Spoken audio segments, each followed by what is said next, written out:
Dan boleh jadi kau berharap sesuatu yang normal, ideal, seperti yang kau gambarkan, tapi dibalik itu ada yang kurang tepat menurut pandangan.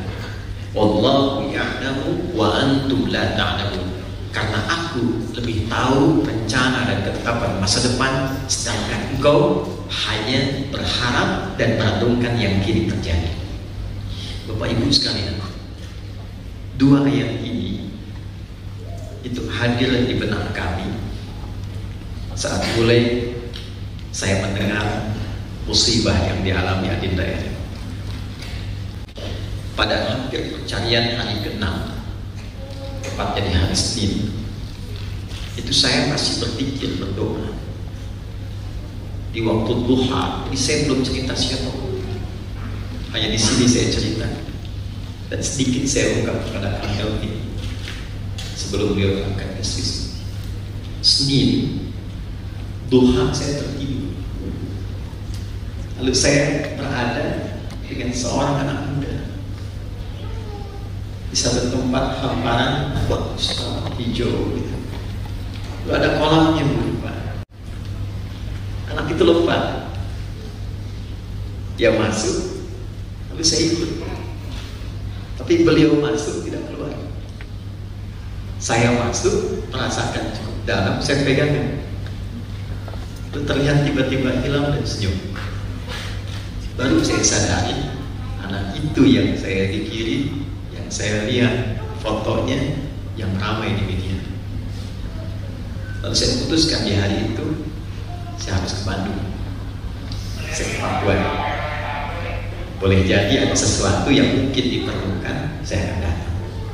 Itulah awal kisahnya. Saya datang ke Papua ini di hari Senin, dan saya sampaikan kepada Kang Elvi waktu itu, saya tertiba di hati saya ingin ke sini. Apapun yang menjadi bagian dari solusi yang bisa saya hadirkan, sampaikan saat ini, dan mudah-mudahan ada yang baik untuk beliau. Dari situ kemudian dikonsultasikan beberapa hal, tapi yang menarik, satu yang belum tuntas dan tadi di jalan yang terjawab, keluar ayatnya. Ya Allah, kenapa ayat? Ya Allah, kenapa ayat? Ini saya cuma Quran hadis saja, Bu, ya, bukan dari pribadi saya. Saya telusuri, saya lihat, saya rasakan. Ternyata kembali kisahnya ke hari Senin lagi. Kang Emil tahu sebetulnya 7 September 2009 saat satu masjid yang sangat indah yang dirancang oleh beliau sendiri di Kota Baru, Parahyangan, itu dimulai dan selesai di Ramadan 2010 ini. Bukankah setahun setelahnya ada anak yang menatap air, lalu di atasnya ada batu dengan tulisan Allah, dan dia merenungkan sesuatu. Inspirasi Kang Emil itu kan Quran surah Hud yang tadi saya bacakan di ayat yang ke-7. Wa kana 'arshuhu 'alal ma'. Anak 11 tahun itu punya rasa penasaran. Ya Allah, bagaimana arasmu itu yang ada di air? Ya Allah, bagaimana kuasamu itu yang ada di air? Boleh jadi renungan-renungan itu yang mengantarkan pada keadaan husnul khatimah terbaik yang tidak semua orang bisa mendapatinya. Itu jawaban dari apa yang direnungkan 11 tahun yang lalu, yang renungan itu dijawab dengan cara wafatnya. Jadi kalau wafat itu kita tidak bisa memilih, sesuai ajal selesai.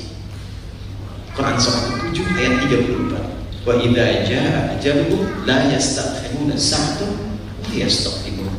Kalau pulang ke sini pun tiba ajalnya, tetap meninggal. Ada di mana pun bisa wafat.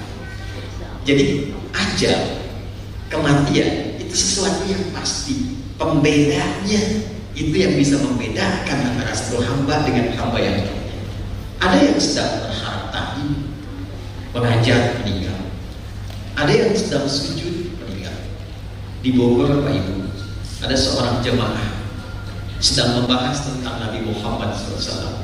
Beliau tiba-tiba bertanya, kalau meninggal bisa nggak ketemu Nabi? Saya rindu dengan Nabi. Begitu dijawab kalimatnya bisa, wafat pada saat itu. Di terkadang ada suasana indah yang Allah tetapkan Perjumpaan kembali kepada Allah ada di antara hamba-hamba yang diberikan taufik keselarasan dengan cara apa dia meminta.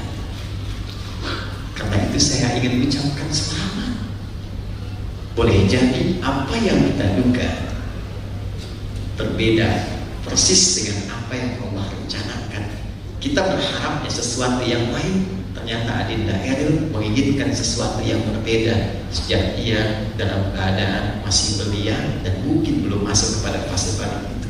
Bukankah anak-anak yang belum balik itu lebih cepat sampai doanya kepada Allah? Bukankah anak-anak yang belum balik lebih mendapat perhatian dari Allah?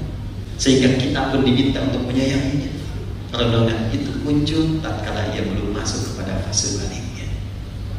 Saya ingin sambut dengan hadis Nabi. Ini baru muncul tadi di jalan hadis ini. Saat ditanya Kang Elvi, saya hanya jawab seketika saja responnya. Kang Elvi, insya Allah syahid akan. Itu bukan kalimat lisan. Para sahabat ditanya oleh Nabi, menurut kalian siapa yang syahid? Kata sahabat, fi sabilillah. Ya Rasulullah, kalau berjuang membela bangsa negaranya diniatkan ibadah, wafat fi sabilillah. Ternyata konfirmasi Nabi sangat menarik. Kata Nabi, syahid itu ada 5 jenis. Di 5 ini, 1 syahid dunia dan akhirat, yang 4-nya disebut syahid akhirat, tapi penduduk dunia mengenalnya sebagai wafat biasa. 1 al-mab'un, orang yang wafat karena wabah. Dia tidak keluar, dia menjaga dirinya supaya orang lain selamat. Karena itu kalau ada wabah dia tinggal, dia nggak keluar, yang di luar nggak masuk. Dia menjaga dirinya supaya dia mengatasi diri dan tidak menimpa orang lain. Perjuangannya itu diapresiasi kalau meninggal syahid. Sahibul hadmi, orang yang terkena kemudian bagian dari gempa tertimpa meninggal. Sepanjang dia beriman, beramal saleh. 3. Wal martulu, seorang ibu yang sedang mengandung, sakit luar biasa, bisa maaf, walaupun melahirkan meninggal syahid. 4.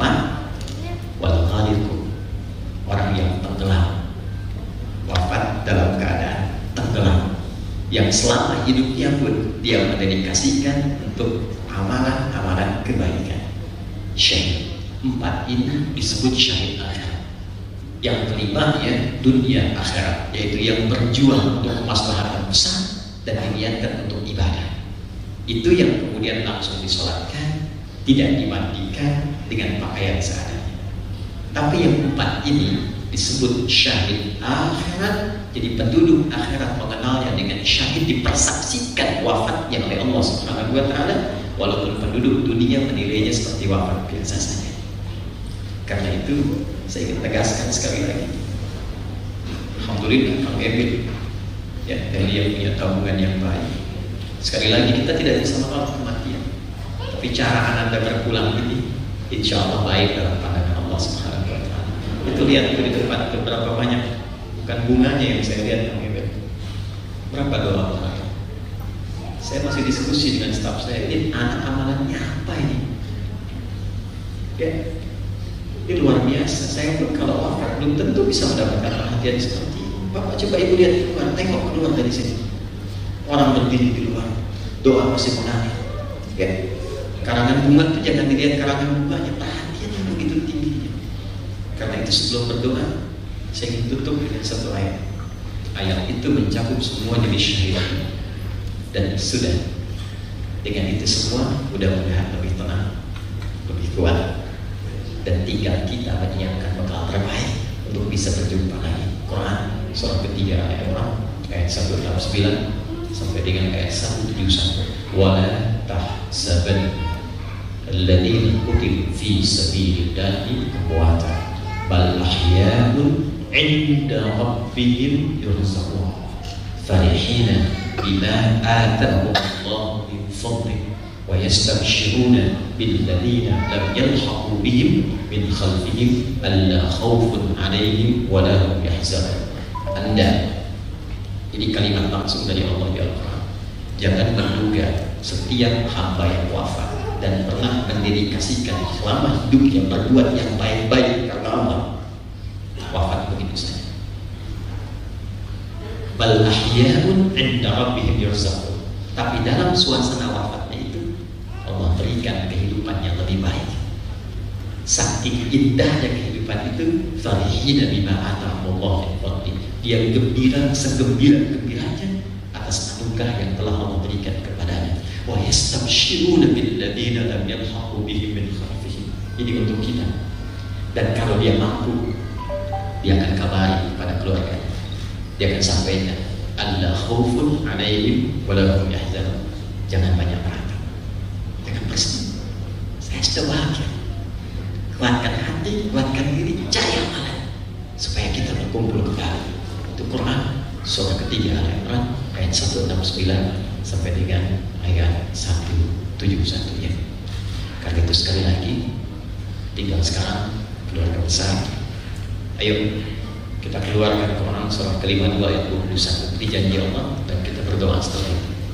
Walladzina amanu wattaba'athum dzurriyyatuhum biimanin alhaqna bihim dzurriyyatahum.